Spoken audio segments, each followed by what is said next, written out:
but the dealer may not proceed with the transaction until an additional 10 business days have elapsed from the date of their initial petition. Keep in mind, these are business days, not calendar days. This is important because current federal law limits the validity of a background check to only 30 calendar days from the date the check begins. Depending on the calendar, there's a real possibility that some Americans could wind up in an endless cycle of application, background check, appeal, and then just repeat it all again. But perhaps this is what the authors of 1446 actually intended. This bill is touted as closing the so-called Charleston loophole that led to the Emanuel AME church shooting. But the provisions of this bill would not have prevented that tragedy. The FBI had 2 months to determine that Dylan Roof was prohibited from possessing a firearm, but they failed to do so. We should be looking to hold federal, state, local agencies accountable and provide them better training, which is exactly what House Republicans did when we passed and President Trump signed into law the Fix NICS legislation back in 2018.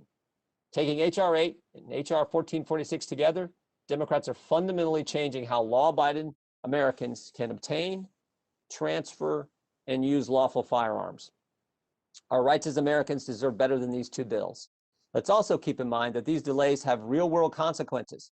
In 2015, a New Jersey woman was murdered by her ex-boyfriend after she waited for more than 40 days for a firearm permit. Changing the current 3-day proceed to sale provision would prevent thousands of similar Americans from exercising their right to self-defense.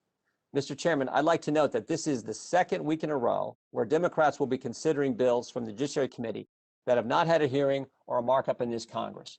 Not only does this deprive our new members of an opportunity to have input in this legislation, but these two bills aren't even the same bills that the House passed last Congress. I urge you to adopt an open rule and allow all our colleagues to offer and debate real policies that might actually work instead of these faulty pieces of legislation. And with that, Mr. Chairman, I would yield back. Thank you. Well, let me just move on. Let me just say, as somebody who has met with mothers and fathers who lost their children to gun violence in my own district and all across the country, who is tired of hearing them ask the same question over and over, which is, as gun violence gets worse in this country, why doesn't Congress act? Why doesn't Congress do anything? And so I think, this is a values issue, and people can decide to do nothing, which is unfortunately what's happened over the last several years, or people can begin to start taking action to embrace modest, reasonable gun safety measures that may save lives.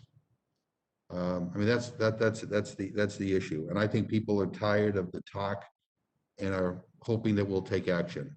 And in the House here, we will take action, and I hope the Senate follows suit. I'd like to ask unanimous consent to insert in the record a statement of administration policy on both H.R. 8 and H.R. 1446. And with that, I yield to Mr. Cole. Thank you very much, Mr. Chairman. And just note, I mean, any incident of gun violence, we all agree is too many. And we certainly have had some horrific examples, but the longer term trend is actually we have less gun violence than we did 20 years ago. It's actually come down fairly dramatically. Again, I don't say that within any approval of any misuse of a firearm, as I'm sure everybody here would condemn that. But we don't have as much of this, frankly, as we once did. That's a good thing. I've got just a couple of questions, Chairman Nadler, and it may be too narrow, actually, in some ways, but I'm curious about your perspective. On page 3 and 4 of H.R. 8 refer to the temporary transfer of weapons. And let me just say that gun ownership in my district is very common. It is in most rural parts of the country. Probably close to 1 out of every 2 of the households that I represent own a firearm, and it's mostly either for protection or for hunting. But target practicing is pretty popular in my neck of the woods as well. And so this idea that we have the term temporary transfer, that's pretty common in my area. People loaning guns for hunting, or hey, go try this in target practice and see if you like it. It's not unusual. So I'm curious, why was the decision made not to define what temporary is? And because I do have some concern people would do what is, at least in my part of the country, pretty normal practice and then find themselves inadvertently having violated the law. Could you address that and why we left that temporary phrase without a more precise definition?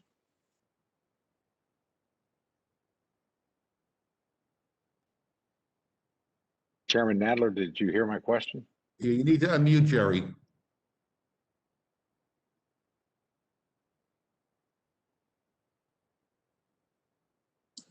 Okay? Yes, we can. Thank you. Okay, very good. Well, Mr. Cole, I think, frankly, the bill allows for what you're talking about. Under 1446, the FBI will have 10 business days instead of the current 3 business days for the initial background check investigation period. It's not a waiting period. The sale can be processed by NICS at any time. Anytime after 10 business days have elapsed, people may, if they want to, submit a petition for expedited review. If such a petition is submitted, unless NICS provides an answer within the next 10 business days, the transfer can lawfully proceed. So someone, and this petition can be filed anytime after the initial investigation period before the destruction of the records. That means that someone could petition on the 25th day or the 45th day, for example. The FBI has a minimum of 20 business days to complete the background check if it can't be completed immediately. That's all 1446 does. Well, again, I'm talking about temporary transfer, and I have some of the concerns that Ranking Member Jordan expressed in his comments about people that are lawful owners transferring a weapon temporarily or whatever to somebody else who, again, is also licensed to carry a firearm or use a firearm. Getting caught up.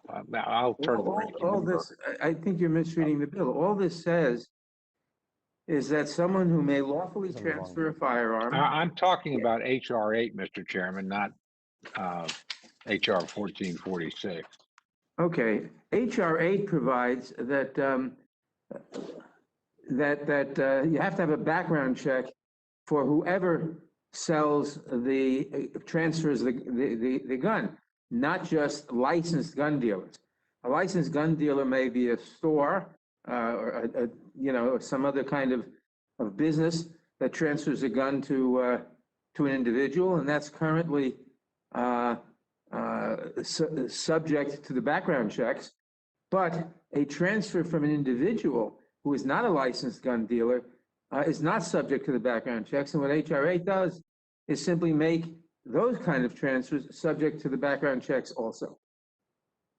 Mr. Jordan, is that the way you would interpret this legislation? Again, you probably represent a district somewhat like mine. I just have a lot of people that are going to inadvertently end up breaking this law, and be subject to a penalty when they've done nothing more than what they normally would do for a friend or for a relative or what have you. Could you comment on that, please? No, you're right. You're exactly right, Mr. Ranking Member. And I think the chairman was actually mostly referring to the wrong piece of legislation. The concern is under HR 8, they don't define temporary. So you probably have the same experience in rural Oklahoma that we have in rural West Central Ohio. Thanksgiving morning, you got friends and relatives come in town, and they're gonna go rabbit hunting. They're gonna loan each other their shotguns and firearms to go out and have a hunt together. They're gonna transfer for that kind of hunt. Well, what if they get separated? How is it defined? And I think that's your concern. That's my concern. That should be every American citizen's concern who cares about the Second Amendment. Just that practical problem with this bill, not to mention the overall attack on your fundamental liberties. I'll give you an example. My brother owns land, and he allows people to come and hunt, friends, people he knows. Sometimes people come and literally borrow a gun, to go hunt. Yep. He's not going to hunt with them. He's just letting them come onto his land to hunt. Would that be potentially a criminal activity under HR 8? Yep, sure would, and that's our concern with, among others, that's our concern with HR 8. Okay, that's my concern as well. I just don't think it's very precisely defined. I think the courts will end up defining it because we certainly haven't done it in legislation. Nobody knows where that goes. So I just count me as skeptical about legislation that puts people doing what they normally do, where there's no threat, no danger, subjecting them to criminal prosecution. But anyway, that's only one of my many concerns about this legislation. With that, Mr. Chairman, I'll yield back. Thank you very much. Thank you. Ms. Torres. Thank you, Mr. Chairman, and thank you to our guests that are here today, bringing these two, HR 8 and HR 1112. February of 2019, the House passed the Bipartisan Background Checks Act and the Enhanced Background Checks Act, two very critical bills to strengthen background checks for firearm sales. The bills languish on now Minority Leader Mitch McConnell's desk for 2 years. In the meantime, we experienced a record year, a year with the most mass shooting events in the United States record. In 2020, there were 611 mass shootings. 611 more mass shootings than there were days in the calendar year. If these bills had been passed, maybe, just maybe, we could have prevented some of those horrendous murders. Communities that have experienced violence have been raising their voices for years, pleading with Congress to do something. After 26 innocent children, school children and teachers were killed at Sandy Hook, the community pleaded for action. After 9 people gathered in peaceful worship were gunned down at a church in Charleston, the community prayed for change. After the lives of 17 students, coaches, and instructors were ended at Marjorie Stoneman Douglas High School, the community marched and cried. They cried out for change. These children who watched their friends get murdered, hunted down, and slain are begging for our help. It's time to listen. You know, on the issue of law enforcement officers not being able to, trade in their guns with each other, I would simply say, would the officers that flew across the country and participated in the insurrection that we survived, should they continue to have a gun? Should they be allowed to trade after their gun was, a permit was taken away? Should officers that are involved in domestic violence for beating their wives or girlfriends or children, should they be allowed, after their departments take away their weapons, should they be allowed to trade and get a gun? I would say no. These bills strengthen basic background check requirements and close dangerous loopholes. HR 8, the bipartisan background checks of 2021, simply ensures that everyone undergo a background check before purchasing a firearm.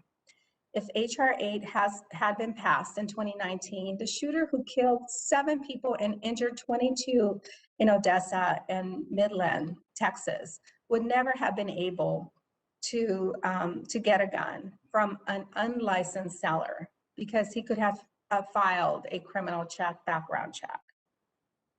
HR 1446, the Gun Background Check Time Limit Act, will prohibit a gun sale from proceeding if a background check isn't completed within 3 days, as is permitted under current law.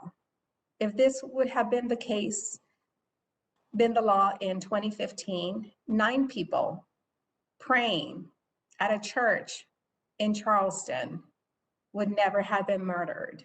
So the gunman would not have been able to buy a gun simply because his failed background check was delayed.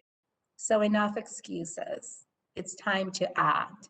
And I urge my colleagues to support these two critical bills and move them forward. And with that, I yield back, Mr. Chairman.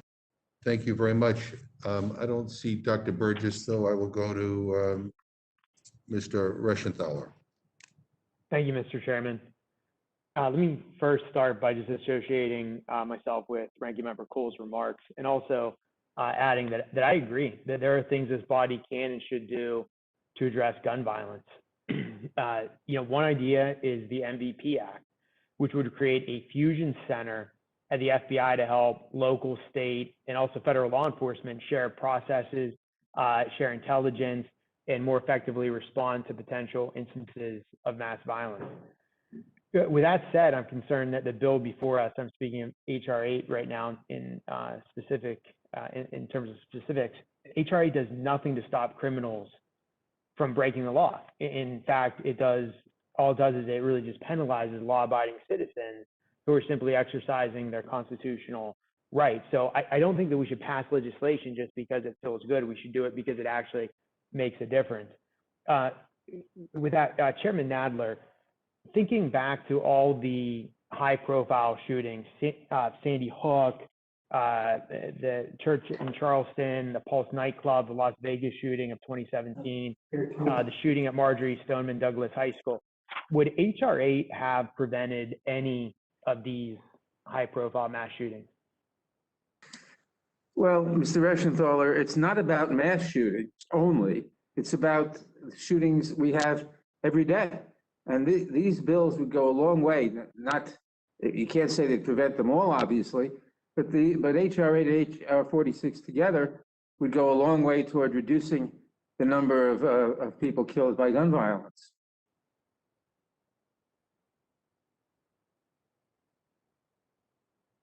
Well, Mr. Chairman, I'm going to get back to the high-profile shootings in a second. But yes or no, are you aware that the DOJ says that 75% of criminals in prison who committed their offenses with a firearm, out of those 75%, only 1% got their firearms from dealers or non-dealers? Are you aware of that, yes or no? No. You have to understand that people who commit crimes with firearms overwhelmingly obtain these firearms from unlicensed sources. The best evidence indicates that about 80% of all firearms are obtained from sellers. 96.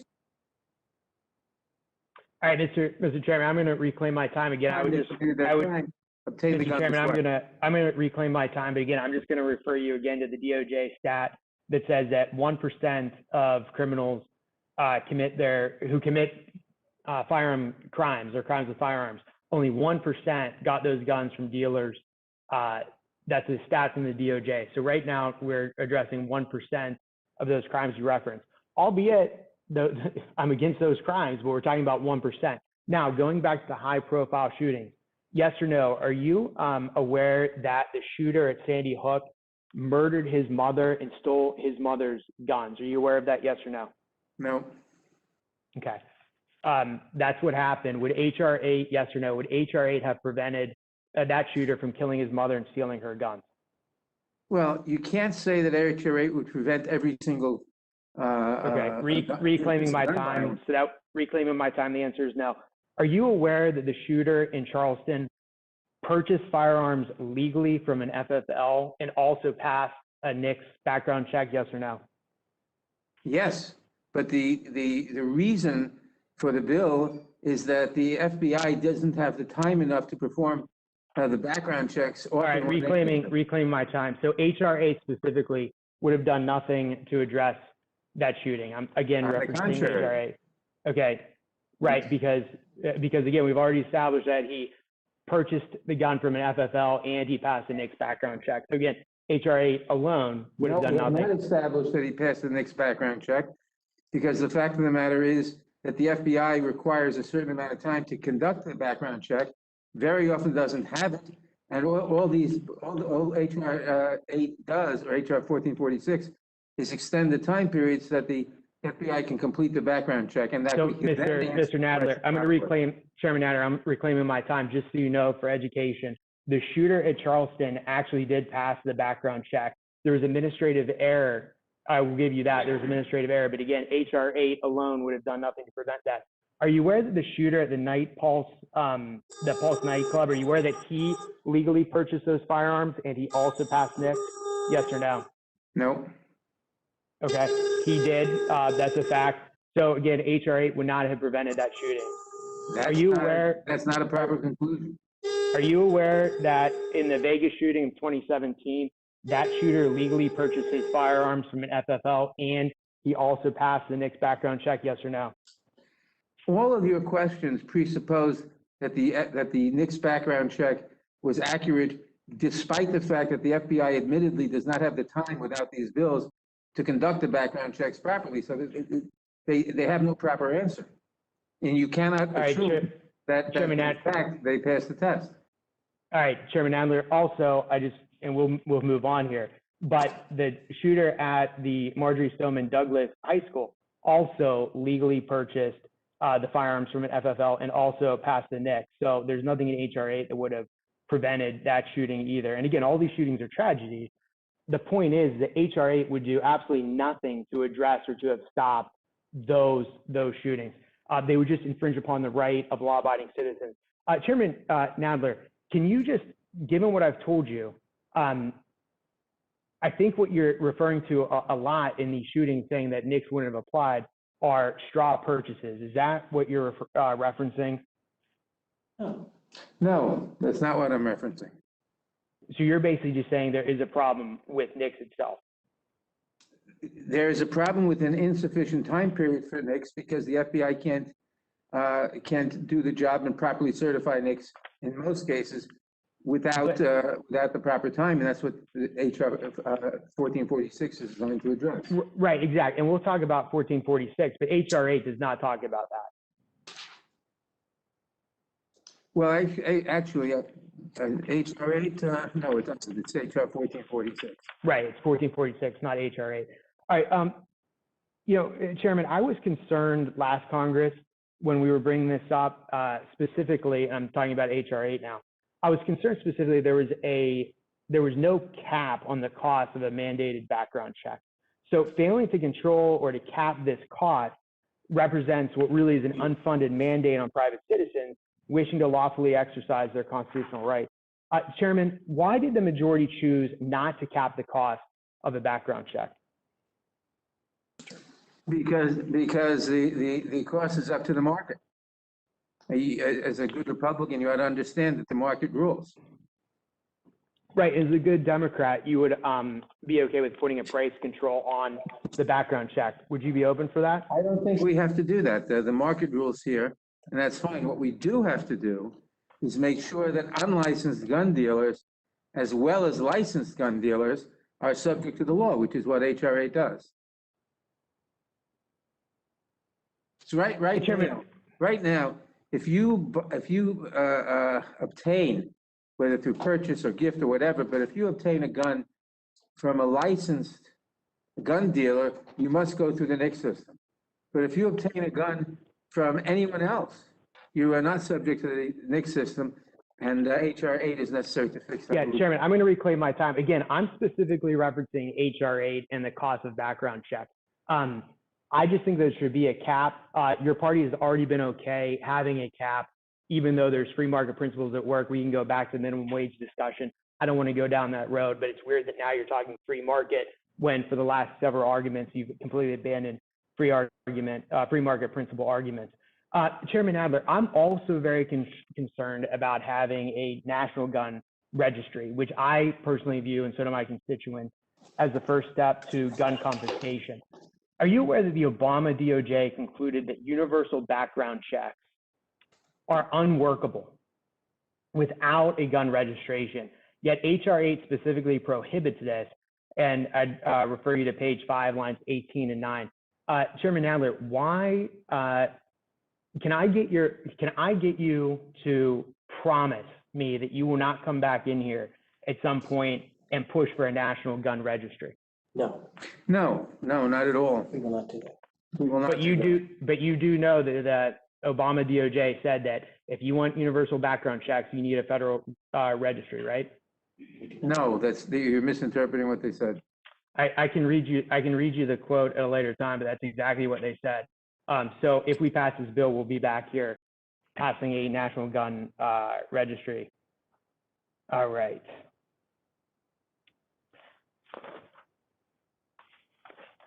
Ranking Member Jordan, I want to direct you to 1446. Does this bill do anything to address the failure in law enforcement to coordinate anything that led to the travesty and tragedy that was the Charleston shooting? No, it doesn't. Okay. And I am correct that shooter did leave, and I'm not going to say his name because I don't think we should glorify these shooters, and I would ask my colleagues to do the same. But am I correct that this was purchased through an FFL and that individual passed the NICS system, albeit there was a clerical error in NICS? That's my understanding, Representative. Thank you, and with that, I yield back my time. Mr. Perlmutter. Thanks, Mr. Chair. I've been a co-sponsor of these bills for years now. They're common sense in Colorado. I know I support this, my district supports it, the state supports it, and I think most Americans support both of these pieces of legislation. And I appreciate the gentleman from New York and the Judiciary Committee for advancing this. So Mr. Nadler, Mr. Reschenthaler did a lot of cross-examining there and trying to limit you to yes and no answers. And I'd offer you a chance to expand on some of the things, if you so choose, where you were limited, particularly on sort of the NICS conversation, as well as the various loopholes. Well, as I've said, these are very limited pieces of legislation. NICS is an essential system, but it has its problems. One of its problems is that if the FBI doesn't complete the check within 10 days, the acquirer automatically gets the gun, whereas the FBI cannot complete such a check often within 10 days. And the bill expands that for 3 days. The bill expands that from 3 days to 10 days, which is not overly burdensome on the would-be gun acquirer. The second thing is that the current federal law requires the background checks on licensed gun dealers only. So if you acquire a gun from someone who's not a licensed gun dealer, from someone who's got a sales booth at the county fair, for example, you're not required to have a background check. That makes no sense at all, because the person who's acquiring the gun could be a felon. He could have beaten his wife. He could have done a lot of things that would disqualify him from getting a gun. But because of the technicality, the silly technicality that we currently require only that licensed gun dealers are subject to the law, and not unlicensed gun dealers, he'll get away without any check. So this bill simply says, no, you got to have a background check to discover whether the purchaser or the acquirer is a felon or is otherwise disqualified from having a gun, whether or not the dealer is a licensed gun dealer. Thank you. I mean, I guess, and I probably should mute myself when you're speaking. I'm sorry about that.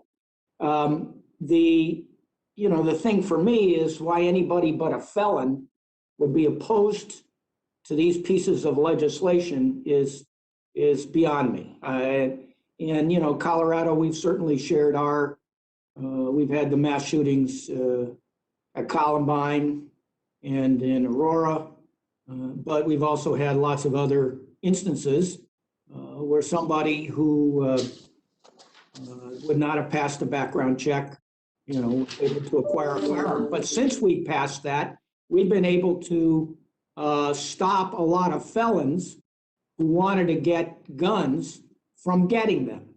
So that's you're- the purpose. That's the purpose of this.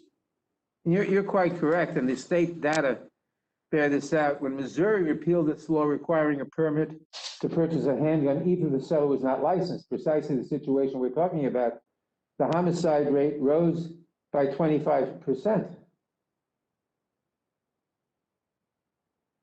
These are common sense. The last thing I'll say is, we will be taking up again the rescue plan, the American Rescue Plan, which provides a lot of assistance to state and local governments, particularly for firefighters, for police officers, for first responders of all kinds. And Mr. Jordan had a comment about defunding police. The American Rescue Plan funds the police. And from my point of view, any Republican who voted against the American Rescue Plan has voted against funding the police, the firefighters, the transportation workers, the public health officials, the teachers, the people who are on the front lines. And I think that's a major mistake. And it's leaving a lot of people who protect us every day in the lurch.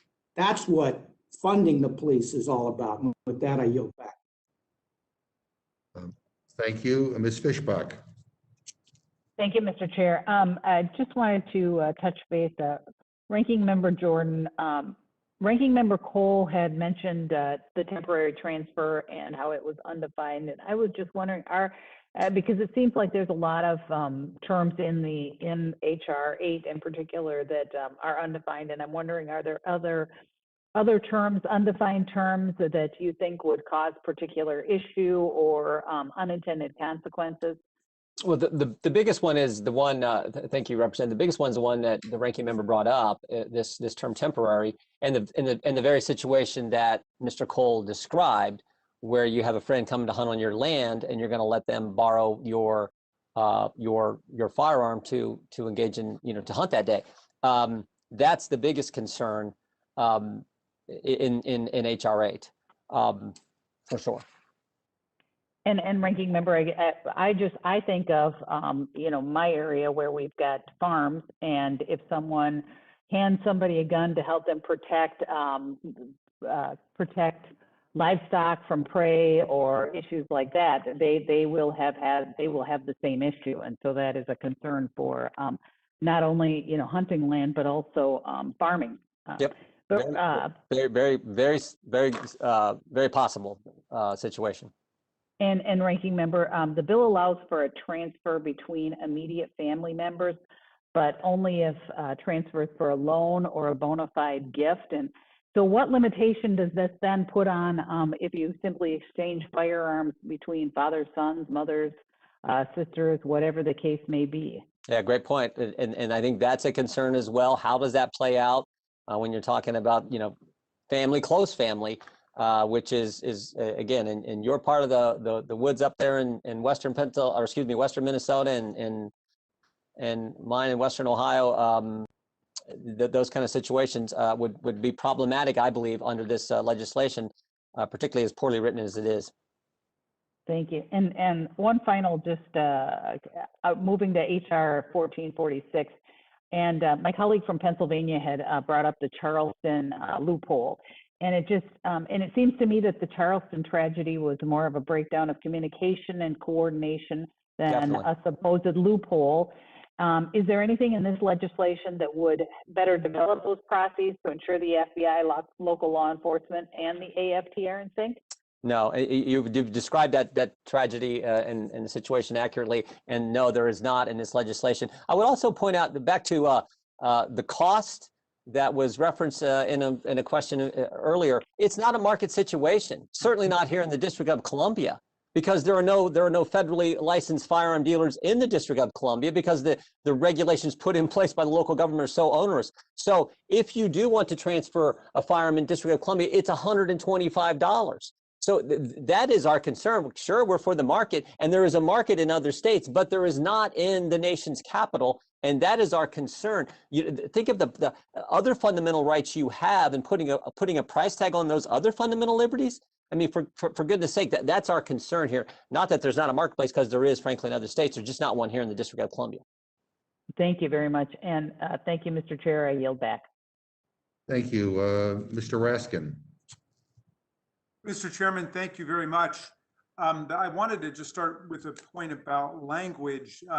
We've heard several of our colleagues refer to the tens of thousands of deaths and woundings by firearms in America every year as tragedies. You know, Romeo and Juliet is a tragedy. Macbeth is a tragedy. Okay, these are crimes, and many of them are avoidable crimes.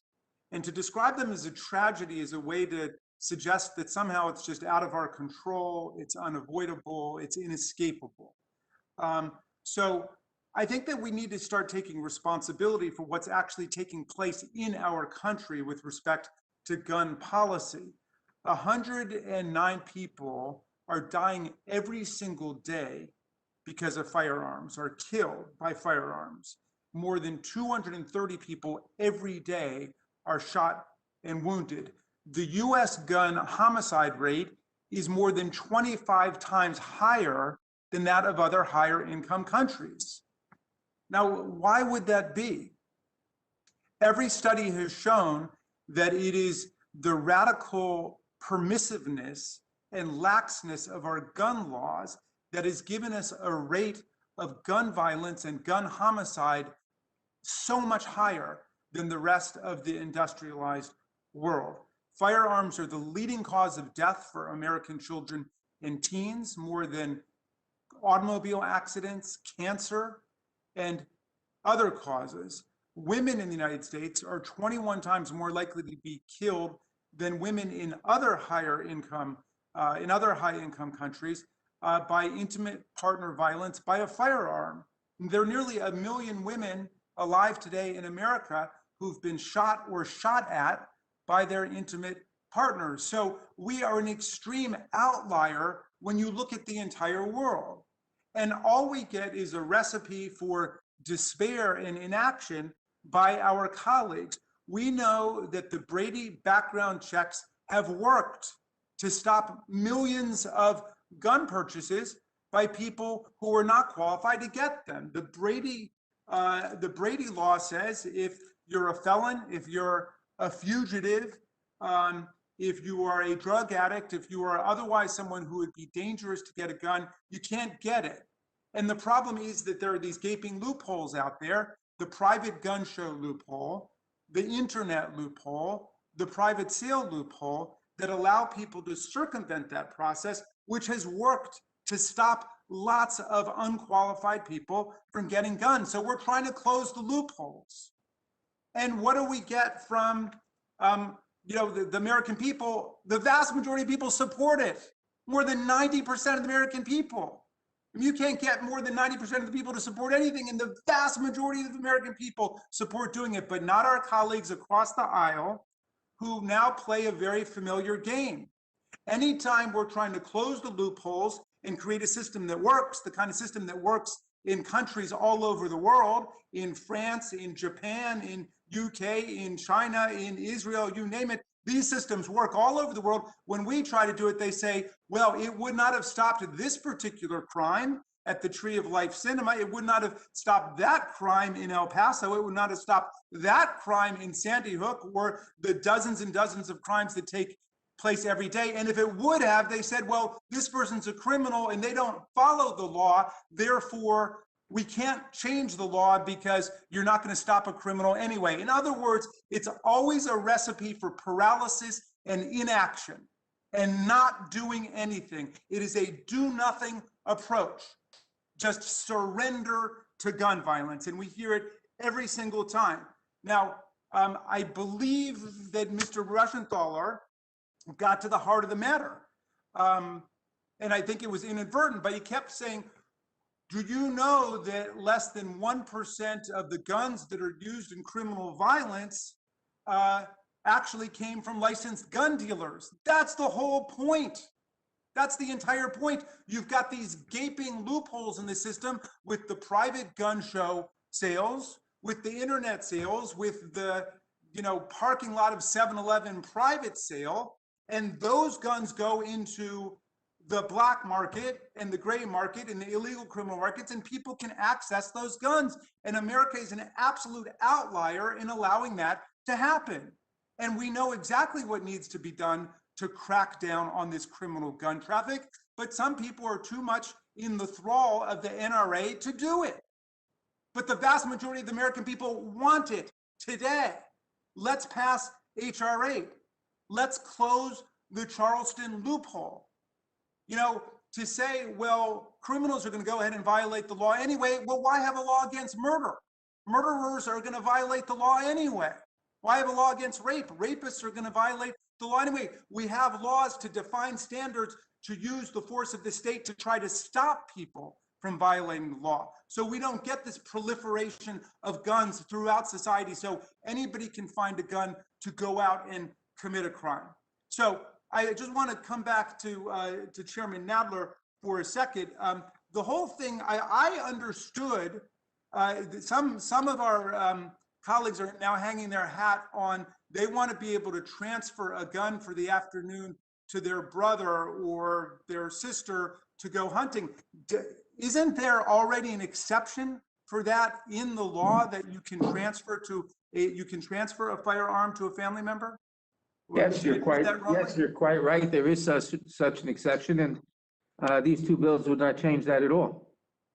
Okay, so in other words, if you want to transfer it to a close family relative, you can do that. Yes. And the real problem is how many people are dying because of the easy availability of guns and kids picking up guns and shooting a sibling, ruining everybody's life in the family. I mean, come on. Well, why can't we deal with this as a serious public health problem? Why does it always have to be infected by so much propaganda and ideology? I yield back to you, Mr. Chair. Thank you very much, Ms. Scanlon. Thank you, Chairman McGovern.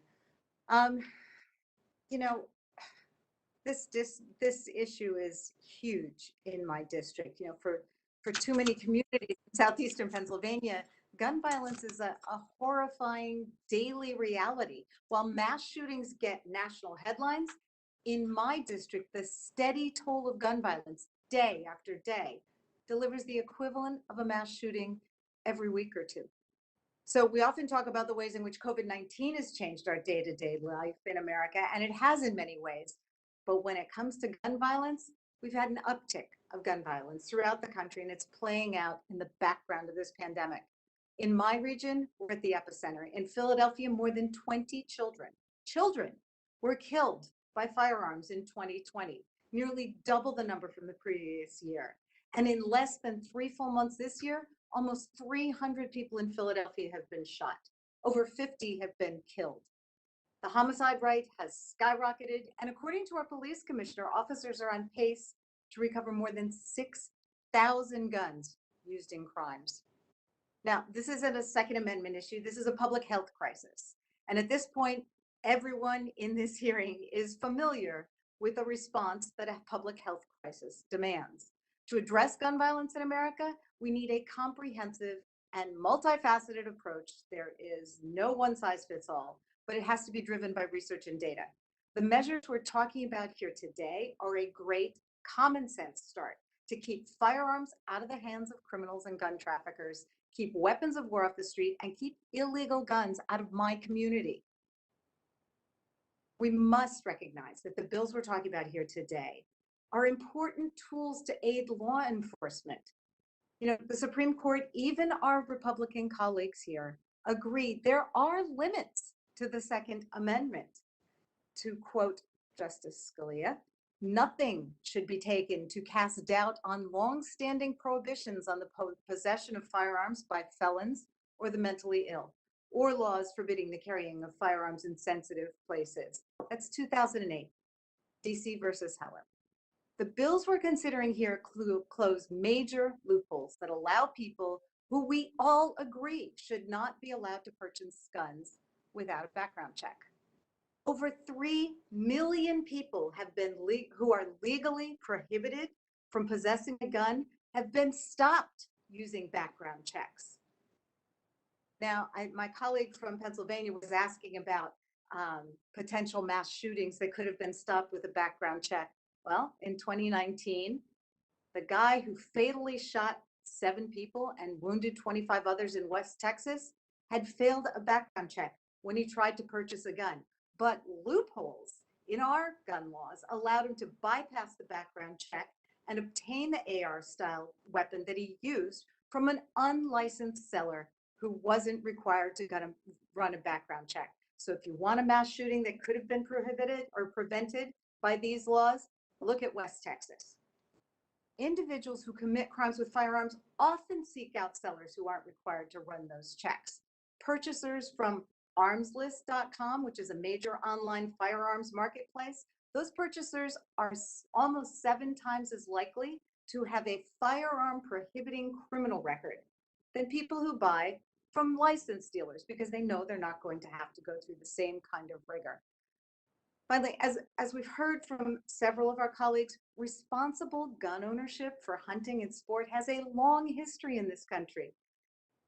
It was even one of the original purposes of the NRA before it was taken over by the radical right and commercial interests. I grew up in a family, upstate New York, along with Mr. Morelli, where hunting and skeet shooting were regular weekend activities, but that's not what we're talking about here. We're talking about closing gaping loopholes in our laws that allow responsible buyers and sellers to, irresponsible buyers and sellers to purchase weapons when we all agree they shouldn't have them. And I give responsible gun owners a lot more credit and believe they'll be able to follow the law without having their Second Amendment rights impacted. So I do want to ask Chairman Nadler, in southeastern Pennsylvania, we're impacted by what some call the iron pipeline. Guns from states with weak gun laws flow up north via the I-95 corridor, and they end up in states like mine. We see guns from southern states trafficked in Pennsylvania, and in recent years, we've seen more guns trafficked into the Philadelphia region via gun shows in other parts of the state. These are the guns wreaking havoc on our city streets and throughout my district. Can you speak to how closing the background check loophole helps to halt the travel of guns along the iron pipeline into, throughout, and out of our state? Well, it would go a long way to, it couldn't totally stop the iron pipeline. As I've said before, no system can totally stop all misuse of guns, but it could greatly limit it, because now we would have a situation where the FBI has time to check the bona fides or the criminal records, the wife beating status, all the situations that should preclude someone from getting a gun because it tells us it's dangerous. Under the current law, the FBI has 3 days. Under this law, it would have more time, and it would be able to do what it has to do. That's one thing that would happen. The other thing is a total absolution from the current laws, as I've said before in this meeting, from unlicensed gun dealers. An unlicensed gun dealer can give away guns or sell guns to anybody, regardless of the background checks. He's not subject to it. So this would subject an unlicensed gun dealer. And unlicensed doesn't mean he's giving away guns for free. It simply means he is not licensed as a dealer. He could be selling the guns. He could be giving them away, although I doubt he's giving them away, but he could be selling them. But he's not subject to the background checks. So closing those 2 loopholes, which is what these 2 bills do, essentially would greatly reduce the number of guns in the hands of people that I think universally would agree shouldn't have guns, and this would greatly cut down the shootings. Now, as Mr. Raskin mentioned before,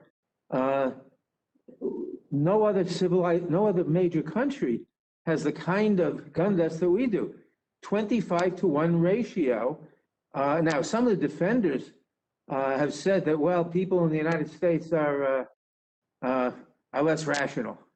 I refuse to believe that people in the United States are 25 times as crazy as people in France, or that 25 times as many people proportionally in the population are crazy in the United States as people in France or Great Britain or Japan or Germany. So we have seen the efficacy of this kind of law in many, many other countries. In fact, in almost all countries, except the United States. Thank you.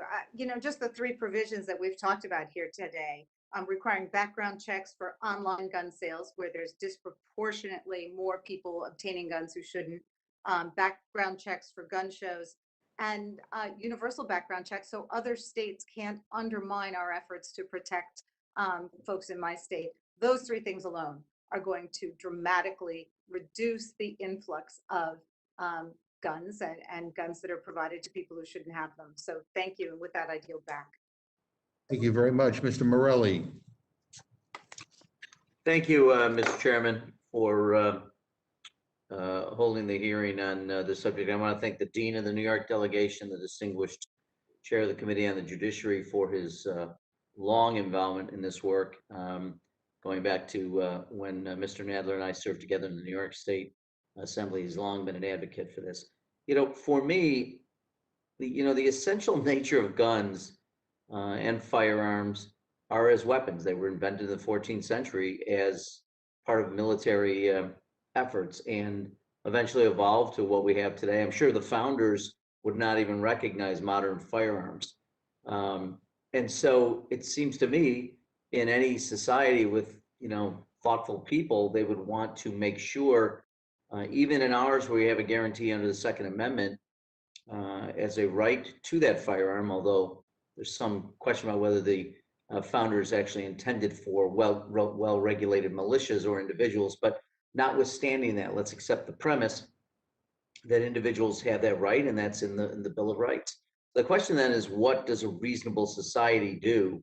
What measure do they take to prevent a killing instrument to make sure it doesn't end up in the wrong hands? And I think, to people who are focused on mass shootings, and obviously they're tragic, they're horrific, they're heartbreaking, but 19,000 gun deaths were recorded in the year 2020 just in America, a 25% increase over the previous year.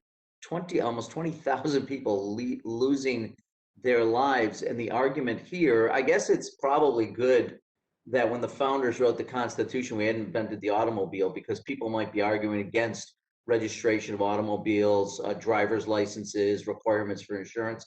And by the way, despite the fact that we do all that, people still die in automobile accidents. So you can't prevent accidents from happening. When people say, well, this happened or that would have happened,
allows the National Labor Relations Board to levy financial penalties against businesses, corporate officers, and directors who can be held individually liable for unfair labor practices.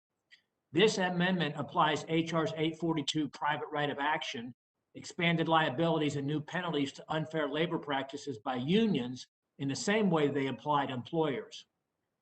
Again, HR 842 radically expands liabilities and imposes penalties for unfair labor practices committed by employers under NLRA. And this amendment simply levels the playing field so that unfair labor practices by unions are treated the same under the NLRA as unfair labor practices by employers. Current law under the NLRA applies to both union and employers' unfair labor practices, but HR 842 only expands that liability, increases penalties for unlawful employer actions. Yet another example of how this bill is more about the power of union bosses than the power of right or about the rights of workers. Republicans believe in equal application of the law.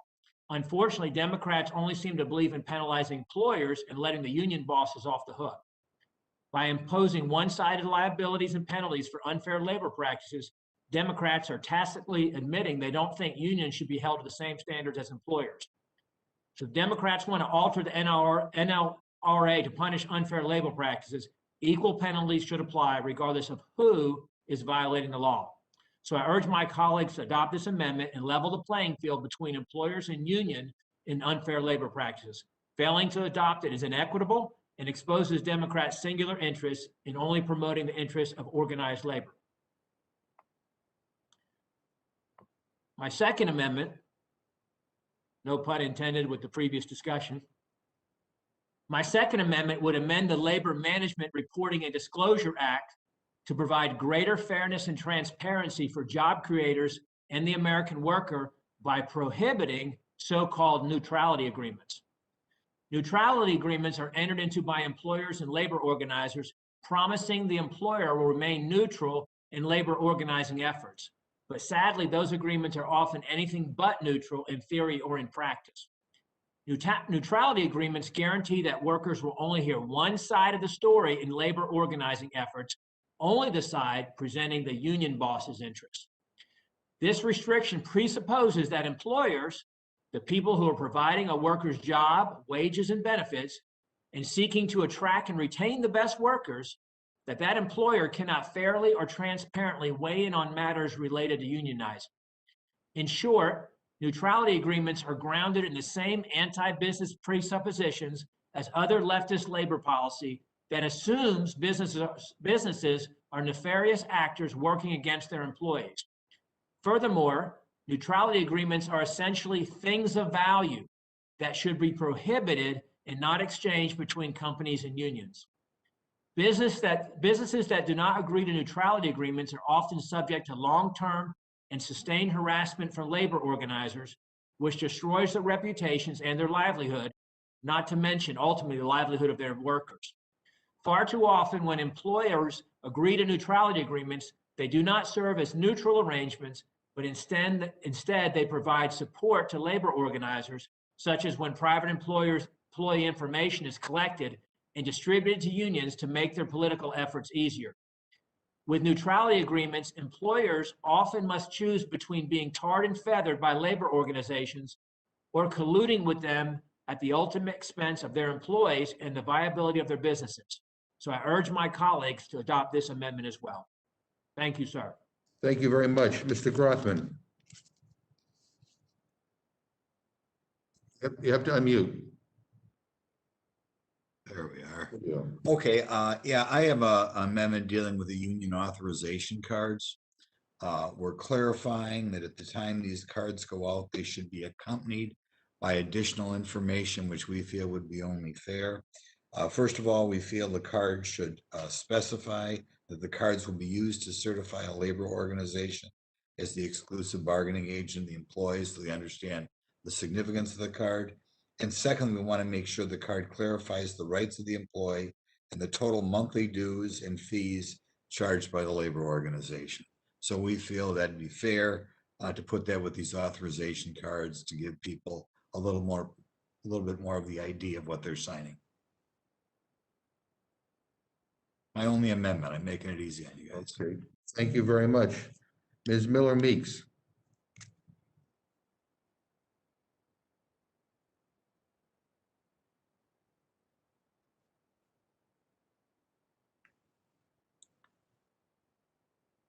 Yeah, so Dr. Miller Meeks, we need to, your camera's not on and we need you to unmute.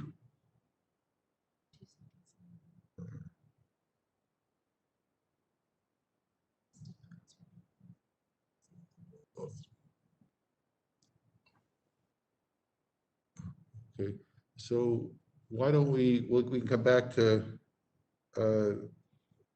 Dr. Miller Meeks. Let's go to, is Ms. Stefanik? Yes, I'm on, Yeah, Mr. Chairman. okay, why don't you proceed? Thank you, Mr. Chairman and members of the Rules Committee, for the opportunity to testify today on my amendment to HR 842, the PRO Act, which I'm offering on behalf of myself as well as my colleagues, Representatives Steele, Good, and Harshbarger. This amendment is very simple. It would strike the radical ABC test for worker classification from the bill and defend the freedom to engage in the modern economy with independence and autonomy. The PROS Act ABC test is modeled after the California Supreme Court's Dynamics decision and the wildly unpopular AB5. This would be disastrous for the millions of Americans who choose the opportunity to freely engage in the economy as independent contractors. The California law has been destroying the livelihoods of freelancers and individual entrepreneurs across the state, even with its lengthy list of over 100 carve-outs and exemptions. When the House last voted on the PRO Act, AB5 had just come into effect in California, but now we know, and we have countless examples of the tragic real-world impact of the ABC test on hardworking families. This has impacted seasoned marketing professionals who have been pushed out of the workforce in the height of their careers. It's impacted independent musicians who have been stripped of the ability to find gigs. It's impacted ASL interpreters who are unable to continue serving students and families in need of support. And as harmful as California's law has been, the PRO Act brings this ABC test nationwide. This effort to largely eliminate contract-based work fundamentally misunderstands those who choose to work independently. Survey data shows that the vast majority of independent workers prefer their status as independent contractors, and of those who quit their full-time job to freelance, 3/4 say they earn as much or more than when they work for a traditional employee. But monetary benefit is not the only reason Americans choose independent work.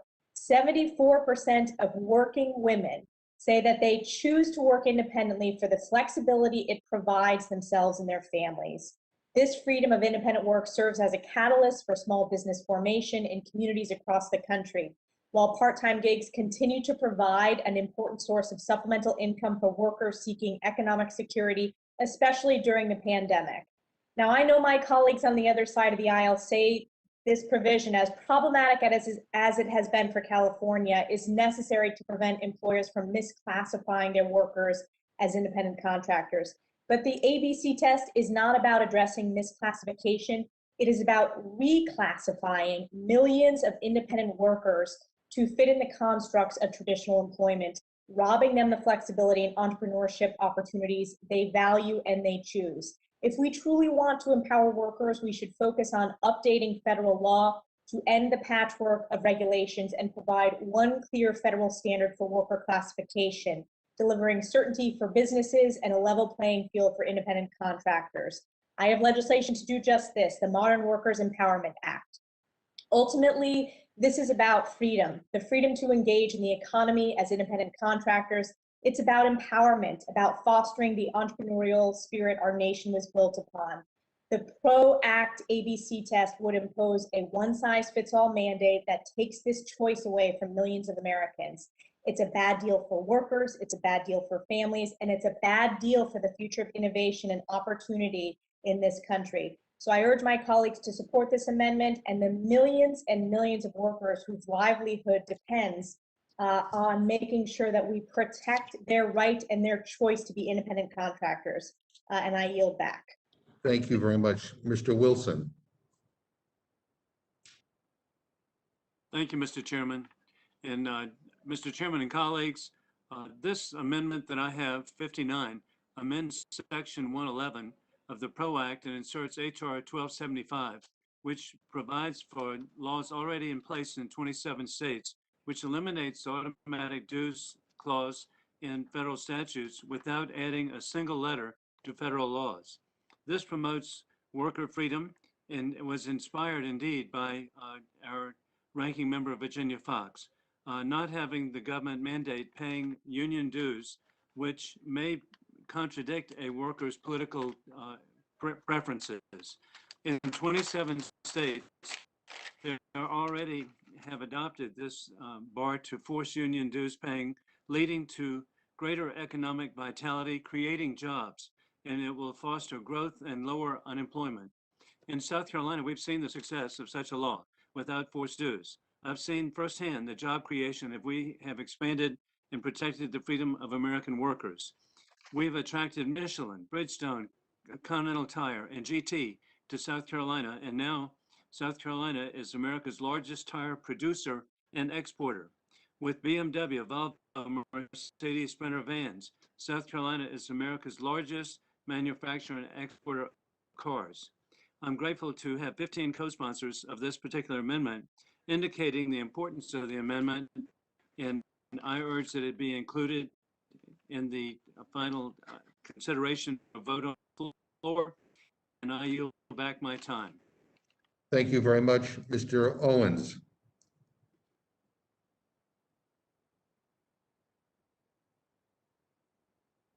One second. Thank you, Mr. Chairman and my colleagues. I want to offer the freedom to negotiate amendment. This amendment ensures that labor unions and businesses can negotiate satisfactory working conditions without government intervening, stopping negotiations prematurely. The PRO Act imposes mandatory binding arbitration to settle contract disputes under the guise of knowing what's best for both sides. If the union employer cannot agree, the bill requires government bureaucrats to select an arbitration panel comprised of 3 members. These arbitrators would then be required to impose a 2-year contract without a vote of approval from workers or the employer. Arbitration is promoted as a good faith process to resolve disputes, overseen by a fair and impartial process. However, HR 842 would lead to more conflict by requiring an unelected third party to impose a binding private contract. Arbitration is intended to result in an agreement that works for all sides, but this bill creates a biased shortcut that severely limits employer rights.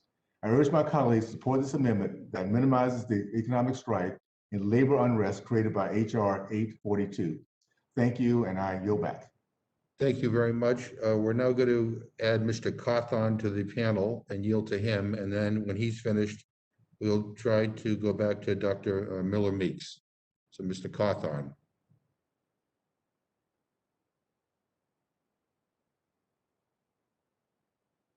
All right. Thank you, Chairman McGovern and Ranking Member Cole for the opportunity to testify today. The freedom to work is integral to the American spirit. No one ought to face retaliation or discrimination in the workplace. Make no mistake, in the current system, those who choose to break from the union drumbeat face instant and severe retaliation. This amendment would place the power of choice back into the hands of the people and empower workers with the ability to earn a living without fear of punishment. No one ought to be punished for deciding to work. No one ought to be punished for exercising personal freedom and individual dignity. This amendment protects the individual freedom of the worker by ultimately protecting union members from being punished by a union for continuing to work during an ongoing labor dispute. Currently, union members can legally be fined, punished, or face other retaliation from their union for refusing to participate in a strike and choosing to work instead. This amendment simply allows union members the same right as non-members, the right to earn a living free from union punishment. A vote on this amendment will reveal much about who we are elected to serve. Are we, as representatives of the people, elected to serve union management, or are we elected to serve the people themselves? I ask each of us to consider who we truly serve. And with that, I yield back. Thank you very much. And now we're going to try Dr. Miller Meeks again. Am I there? You are here. Thank Good. you, Chairman McGovern. My amendment, Miller Meeks Amendment is an amendment that tries to clarify a confusing and unworkable provision which directs the National Labor Relations Board to consider indirect or reserved control of the essential terms and conditions of employment when determining whether a company is a joint employer.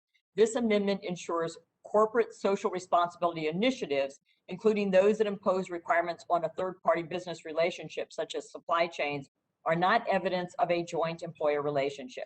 This amendment protects important and effective corporate social responsibility initiatives from being used as evidence of joint employment, allowing employers to exert their influence to improve working conditions, environmental conditions, and community engagement throughout their supply chain without risking the liability of joint employment. Many companies implement significant positive business practices benefiting the economy, workers, the environment, and their communities through corporate social responsibility activities. These initiatives are often most effective when they go beyond the companies themselves and apply to business partners, vendors, and others in the supply chain. These initiatives allow companies with resources and expertise to connect and assist small businesses and other focal points of communities.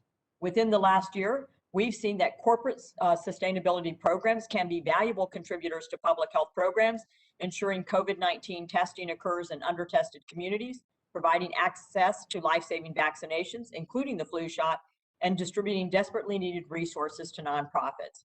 These voluntary initiatives are an excellent way to improve our society without the heavy hand of government mandates. Unfortunately, under HR 842's broad, vague joint employer standard, these well-intentioned initiatives could mean thousands of additional workers are deemed to be the primary company's employees, subjecting the primary company to union harassment, lawsuits, and more. No one in Congress wants to inhibit the ability of businesses to serve their customers and communities in time of need, but that is exactly what HR 842 would do. Many companies would be forced to curb these well-intentioned ventures to avoid the risk of liability resulting from the joint employment standard mandated by HR 842. This at a time when countless individuals are struggling during a pandemic and in need of support from every possible source. I urge my colleagues to work together across the aisle to protect critically minded service programs that are helping our communities by supporting this amendment. Thank you, Mr. Chair. I yield back my time. Thank you very much. And I'm told we have one additional person, Ms. Miller of Illinois. We'll ask that you be on this panel and you may testify. You need to unmute though. How's that? Thank you, Mr. Chairman. I want to testify on an amendment I'm proposing to HR 842. This amendment allows all workers in a bargaining unit to vote by secret ballot on workplace decisions with far-reaching impacts on their livelihoods and families. Union leaders negotiate collective bargaining agreements on behalf of a broad group of workers, but that does not mean that the deal works best for each individual worker. Multi-employer pension plans are facing a major insolvency crisis. While union bosses might sell these plans to workers as a great long-term deal, all workers should be able to vote by secret ballot, free of external pressure on whether to join a multi-employer pension plan. In addition, strikes can impose significant disruption and financial hardship on workers, since union strike funds often compensate union members far less than their normal wage. Moreover, non-union members are ineligible to draw from strike funds. This potential loss of pay warrants input from all workers through secret ballot.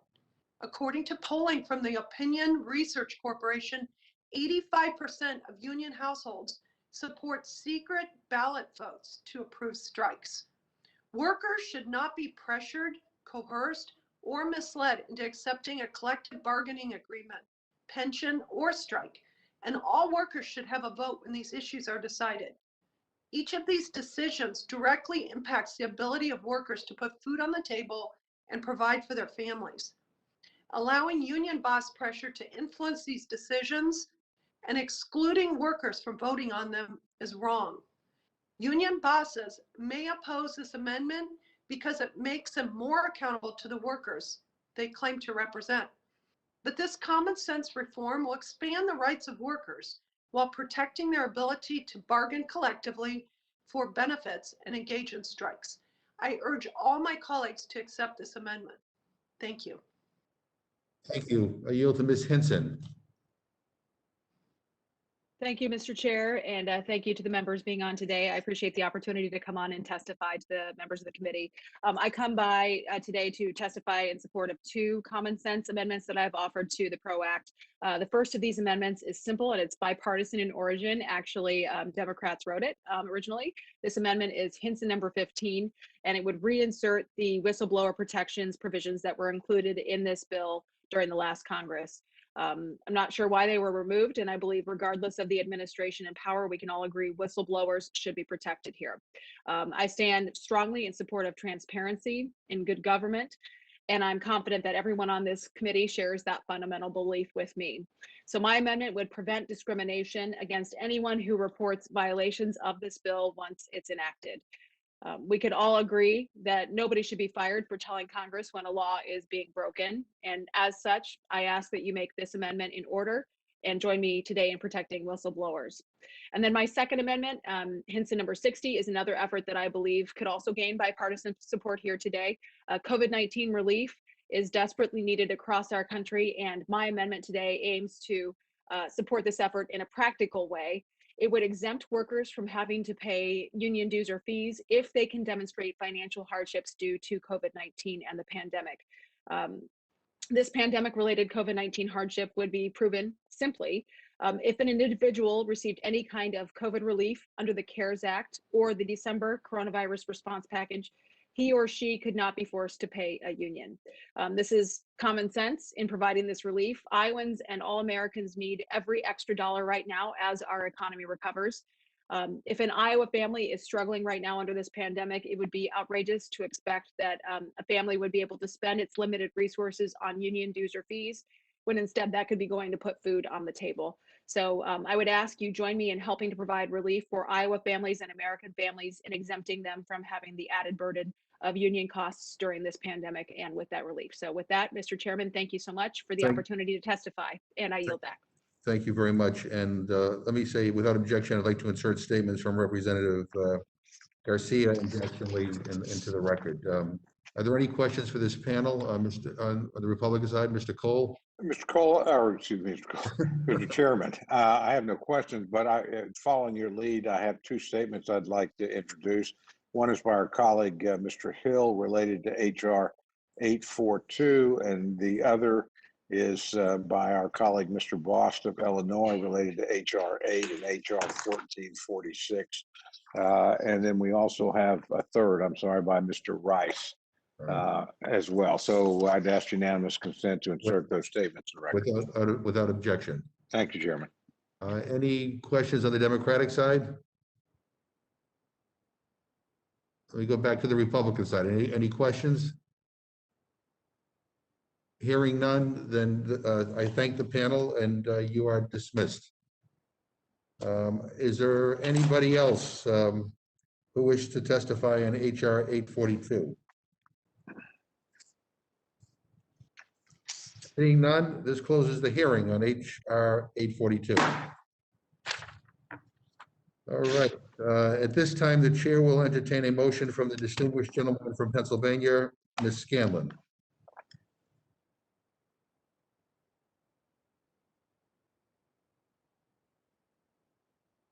You got on mute? Unmute, yeah. Sorry, I was anticipating. Mr. Chairman, I move the committee grant HR 842, the Protecting the Right to Organize Act of 2021, a structured rule. The rule provides 1 hour of general debate, equally divided and controlled by the chair and ranking minority member of the Committee on Education and Labor or their designees. The rule waives all points of order against consideration of the bill. The rule provides that the amendment printed in Part A of the Rules Committee, Rules Committee report shall be considered as adopted and the bill as amended shall be considered as read. The rule waives all points of order against provisions in the bill as amended.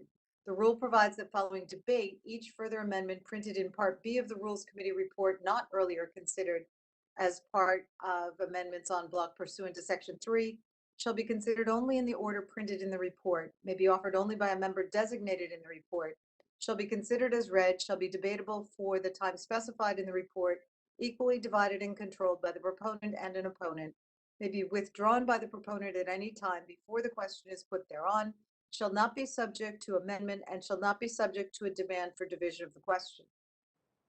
The rule provides that at any time after debate, the chair of the Committee on Education and Labor or his designee may offer amendments en bloc consisting of further amendments printed in Part B of the Rules Committee report not earlier disposed of.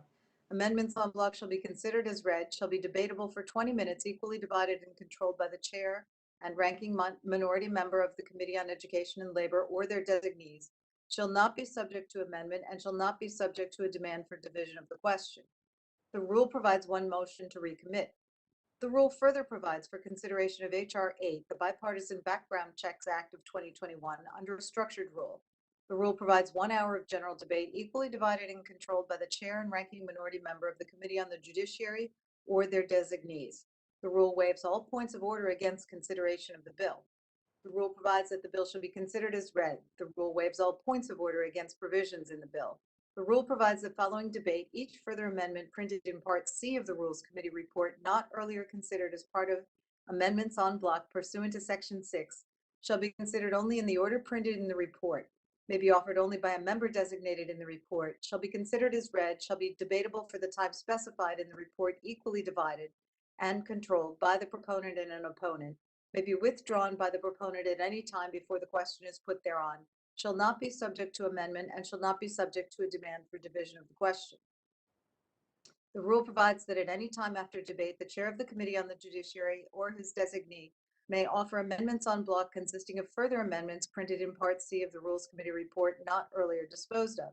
Amendments en bloc shall be considered as read, shall be debatable for 20 minutes, equally divided and controlled by the chair and ranking minority member of the Committee on the Judiciary or their designees, shall not be subject to amendment, and shall not be subject to a demand for division of the question.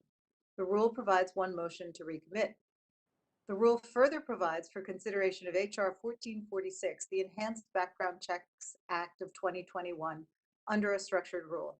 The rule provides 1 hour of general debate, equally divided and controlled by the chair and ranking minority member of the Committee on the Judiciary or their designees. The rule waives all points of order against consideration of the bill. The rule provides that the bill should be considered as read. The rule waives all points of order against provisions in the bill.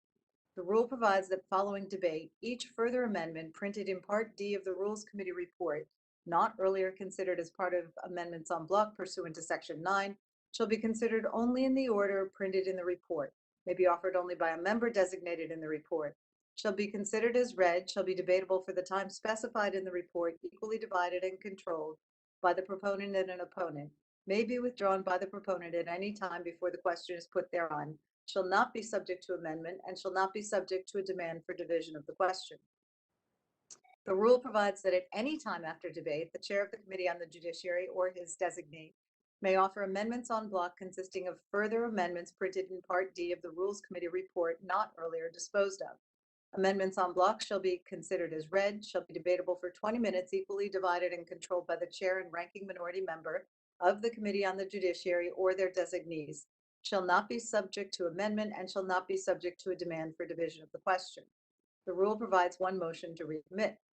The rule waives all points of order against amendments printed in Parts B, C, and D of the Rules Committee report or amendments en bloc described in Sections 3, 6, and 9 of the resolution. Section 11 of the rule provides that on any legislative day during the period from March 13, 2021 through April 22, 2021, the journal of the proceedings of the previous day shall be considered as approved, and the chair may at any time declare the House adjourned to meet at a date and time within the limits of Clause 4, Section 5, Article 1 of the Constitution, to be announced by the chair in declaring the adjournment.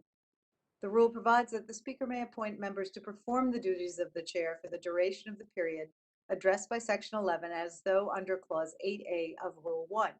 The rule provides that each day during the period addressed by Section 11 shall not constitute a calendar day for purposes of Section 7 of the War Powers Resolution, a legislative day for purposes of Clause 7 of Rule 13, or a calendar or legislative day for purposes of Clause 7C1 of Rule 22.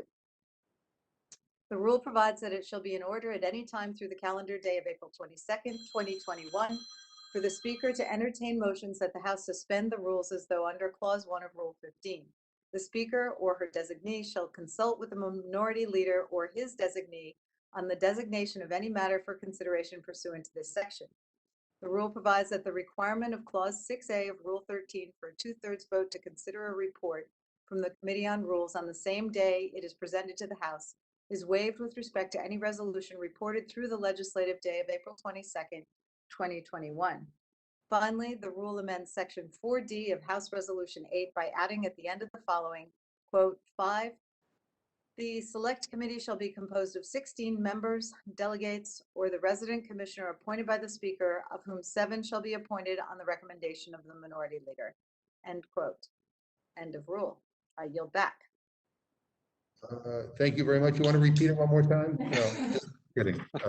Sure, Um, 10 hours. Yeah, before you've heard the motion from the gentlewoman from Pennsylvania.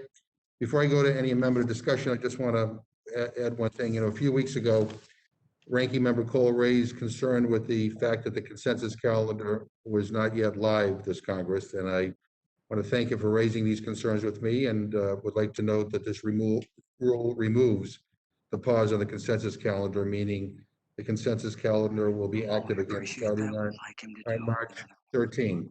The consensus calendar is a helpful tool. We worked with the problem solvers on to help develop to expedite legislation with broad bipartisan support. So thank you to both Ranking Member Cole and the bipartisan problem solvers for bringing this to our attention. In the interest of bipartisanship, I'd like to point out that this rule also adds a Republican slot to the Select Committee on the Climate Crisis. So having said that, are there any amendments or discussion? Mr. Cole. Thank you, Mr. Chairman. Two things before I move to my amendments. First, thank you very much. We appreciate your response on the consensus calendar. I think we had some other things. We hope to, as you consider them, you'll be able to favorably look at those as well. We don't want to do everything all at once. I certainly understand that. I'm trying to encourage this good behavior, Mr. Chairman, and express my deep appreciation. And I just want to express my admiration for the gentlelady from Pennsylvania to get through that whole thing without a mistake. I couldn't read that well if I tried. I mean, it was just it was an impressive performance by my friend. With that, Mr. Chairman, if I may, I'd like to move that we provide an open rule for HR 8, HR 842, and HR 1446. We all know, look, this is the beginning of the session, and these bills got some hearings in the last Congress, but we do have 60 new members here. There are changes in these bills in many cases, and we think members, particularly that weren't here in the last Congress, and frankly, members that have concerns about some of the changes made in this Congress ought to have the opportunity to present their ideas and their amendments on the floor. It's not as if we don't have time, in my view, to do this. So I would hope you would consider that and give us an opportunity to flesh these bills out. And I would also remind the majority, and I do this with real respect, their majority is a lot smaller than it was last time. And that too would suggest that just relying on the opinion from the last Congress might suggest or might have some challenges with it. So with that, again, I would move for an open rule, Mr. Chairman. You heard the amendment from the gentleman. Is there any discussion? Hearing none, the vote is on the Cole amendment. All those in favor say aye. Aye. Opposed, no. No. Opinion of the chair, the noes have it. Mr. Chairman, on that, I would ask for the recorded vote. Clerk, a recorded vote has been asked for. The clerk will please call the roll. Mr. Hastings, Mrs. Torres, No. Mrs. Torres, no. Mr. Perlmutter, No. Mr. Perlmutter, no. Mr. Raskin, No. Mr. Raskin, no. Ms. Scanlon, No. Ms. Scanlon, no. Mr. Morelli, Morelli is no. Mr. Morelli, no. Mr. DeSaulnier, No. Mr. DeSaulnier, no. Ms. Ross, No. Ms. Ross, no. Mr. Cole, Aye. Mr. Cole, aye. Mr. Burgess, Mr. Reschenthaler, Aye. Mr. Reschenthaler, aye. Mrs. Fishbach, Aye. Mrs. Fishbach, aye. Mr. Chairman, No. Mr. Chairman, no. Clerk, report the total. 3 yeas, 8 nays. The amendment is not agreed to. Are there further amendments? Mr. Chairman, I have an additional amendment. Mr. Cole. Thank you very much. I would ask that we make an order amendment number 47 to HR 842. That's by Mr. Allen. And basically, this simply strikes section 111 of the bill, which overturns state right to work laws. I think it's an extraordinary thing for us to decide as a Congress that we're going to overturn the individual legislation in 27 separate states. I'd say for the record, Mr. Chairman, in my own state of Oklahoma, that was not a legislative act. That was a vote of the people. That was a question that was a constitutional amendment and was fought out each side. So we would be expressly in the state of Oklahoma overturning the express, will of the electorate. And that's just simply, I think, an extraordinary overreach by this body. So I think what you want about a lot of the other things ago, we should not be, overturning state laws at the federal level that are, whether you agree with them or not, are certainly perfectly constitutional in 27 separate states. So I would urge Mr. Allen's amendment be made in order, Mr. Chairman. Heard the gentleman's amendment. Any discussion? Yeah, I'd like to, Mr. Chair, just, The Perlmutter. all those state laws come from the Taft-Hartley Act, which is a federal law. So I would disagree with the logic of my colleague from Oklahoma as to these individual votes by the states, but they come from the Taft-Hartley Act, which in my opinion was bad law when it was passed a long time ago, and I yield back. Well, with all due respect to my friend, I think that's an irrelevant point. I mean, the reality is people chose, whether we had Taft-Hartley or not, they could have, theoretically had a right to work law in their own state. And again, the idea that somebody in Colorado, with all due respect to my friends, is going to decide what people in Oklahoma do makes about as much sense as for us prescribing what your state law should be. And I would never presume to do that. I think it's a mistake. Can I say the gentleman from Oklahoma, he said Allen number 47. Was that the right? Well, that's, I said, it's amendment 47 to HR 842. That's what I've got, but we'll double check, Mr. Chairman. Yeah, well, that one is in order. No, well, good. We had not yet been seen the rule. That's the right one. We usually wait to the end, but that one may be in order. Hang on, we're checking if that's Okay. all right, Mr. Chairman, and I'll withdraw. It is? I'll withdraw the amendment. And thank good. you very much, Mr. Chairman. I appreciate that. All right, further amendments. Maybe I should move to strike it. Now, please, Your opposition always helps, Mr. Perlmutter. further amendments. There further amendments?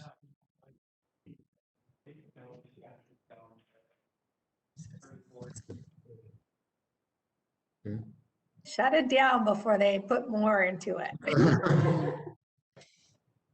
Mr. Chairman, excuse me for the confusion. Mr. Rushatalo has an amendment. Thanks, Mr. Chairman. Mr. Chairman, I have an amendment to the rule to make an order amendment 34 to HR 8, which is offered by my good friend and colleague, Mr. Stubbe from Florida. This amendment adds a new exemption to the background check requirement, allowing the transfer of firearms to the spouse of a deployed member of the armed forces of the United States.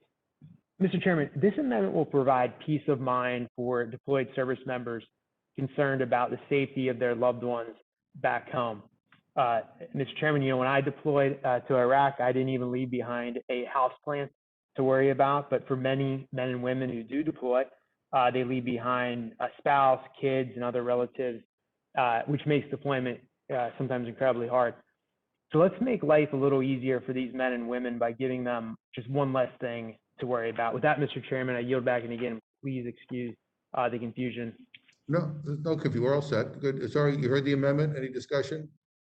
Hearing none, the vote is on the Rushatalo amendment. All those in favor say aye. Aye. Opposed, no. No. Opinion of the chair, the noes have it. You want a roll call vote? Yes, Mr. Chairman, thank you. Clerk will call the roll. Mr. Hastings, Mrs. Torres, No. Mrs. Torres, no. Mr. Perlmutter, No. Mr. Perlmutter, no. Mr. Raskin, No. Mr. Raskin, no. Miss Scanlon, No. Miss Scanlon, no. Mr. Morelli, Morelli's no. Mr. Morelli, no. Mr. DeSaulnier, No. Mr. DeSaulnier, no. Miss Ross, No. Ms. Ross, no. Mr. Cole? Aye. Mr. Cole, aye. Mr. Burgess? Mr. Eschenthaler? Aye. Mr. Eschenthaler, aye. Mrs. Fishbach? Yes. Mrs. Fishbach, aye. Mr. Chairman? No. Mr. Chairman, no. Clerk, report the total. 3 yeas, 8 nays. The amendment is not agreed to. Further amendments? Mr. Chairman. Mr. Rushenthaler. Thank you, Mr. Chairman. I have an amendment to the rule to make an order, Amendment 35 to HR 8, which again is offered by my good friend and colleague from Florida, Mr. Stubbe. This amendment adds a new exemption to the background check requirement, allowing the transfer of a firearm to an individual who has a valid state-issued permit to purchase or license a firearm. A permit to purchase or license to own a firearm. Mr. Chairman, while the requirements vary state to state, most often individuals who possess a valid permit must complete an extensive application process. They have to have a background check, they have to pay a fee, and a lot of times they have to go to a gun safety course. These individuals have proactively taken steps to show their ability to safely possess a firearm, and it makes sense that they would be exempt from transfer requirements. And with that, Mr. Chairman, I thank you and I yield back. Thank you very much. You've heard the amendment. Again, we're trying to close loopholes. This sounds like it's trying to create yet another one, but in any event, is there any discussion? Hearing none, the vote is on the Rushenthaler amendment. All those in favor say aye. Aye. Opposed, no. No. No. Okay, the noes have it. Would you like a roll call? Yes, Mr. Chairman, I ask for a recorded vote. Clerk will call the roll. Mr. Hastings? Mrs. Torres? No. Mrs. Torres, no. Mr. Perlmutter? No. Mr. Perlmutter, no. Mr. Raskin? No. Mr. Raskin, no. Ms. Scanlon? No. Ms. Scanlon, no. Mr. Morelli? Morelli's no. Mr. Morelli, no. Mr. DeSaulnier? No. Mr. DeSaulnier, no. Ms. Ross? No. Ms. Ross, no. Mr. Cole? Aye. Mr. Cole, aye. Mr. Burgess? Mr. Eschenthaler? Aye. Mr. Eschenthaler, aye. Mrs. Fishbach? Aye. Mrs. Fishbach, aye. Mr. Chairman? No. Mr. Chairman, no. Clerk, report the total. 3 yeas, 8 nays. Amendment is not agreed to. Further amendments? Mr. Chair, I have an amendment. Fishbach. Mr. Chair, I have an amendment to the rule to make an order amendment number 52 to HR 842 offered by Mrs. Fox of North Carolina.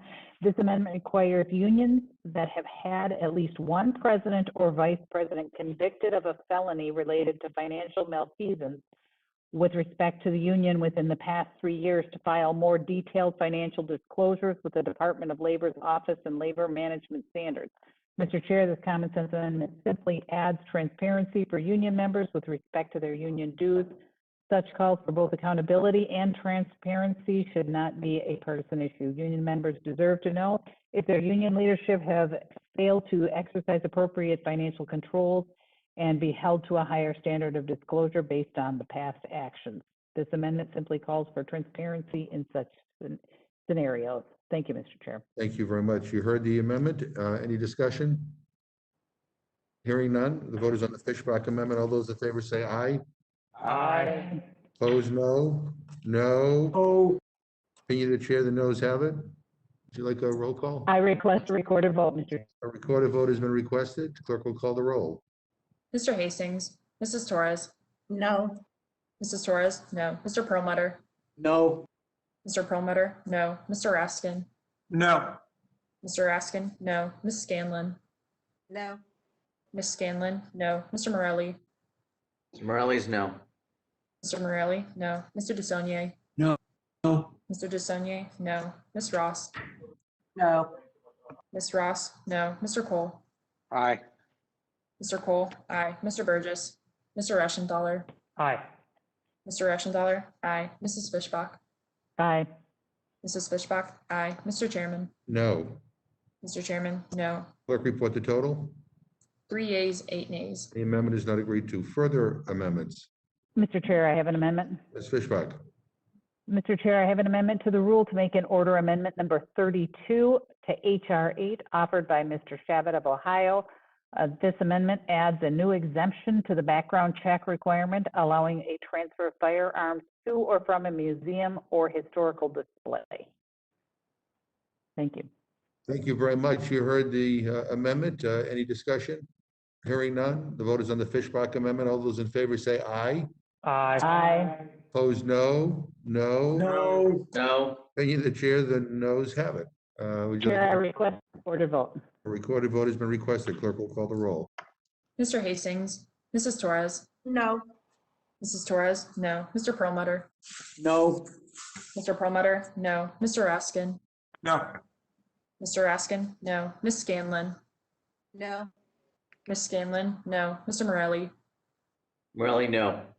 Mr. Morelli, no. Mr. DeSaulnier, No. Mr. DeSaulnier, no. Ms. Ross, No. Ms. Ross, no. Mr. Cole, Aye. Mr. Cole, aye. Mr. Burgess, Mr. Reschenthaler, Aye. Mr. Reschenthaler, aye. Mrs. Fishbach, Aye.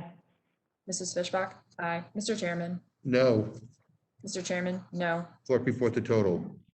3 yeas, 8 nays. Amendment is not agreed to. Are there further amendments?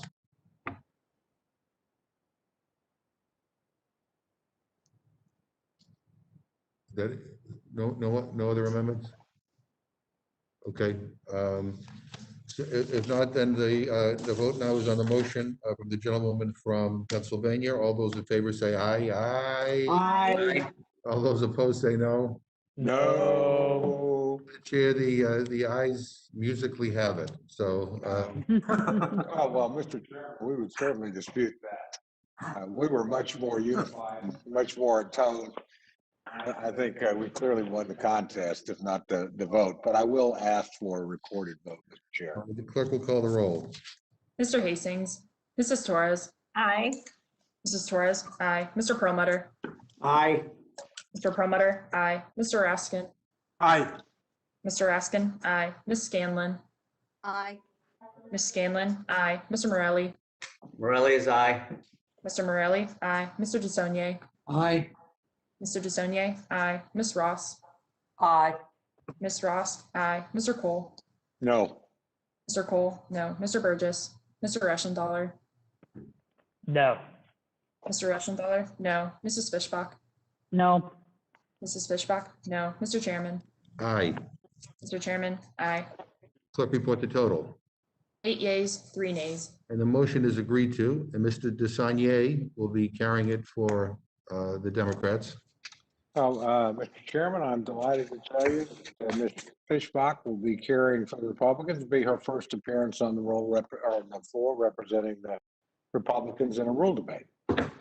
Well, let me just say that to Mr. DeSaulnier and Ms. Fishbach that we expect the rule to be on the floor today around 5 or 5:15. Wonderful. Thank you.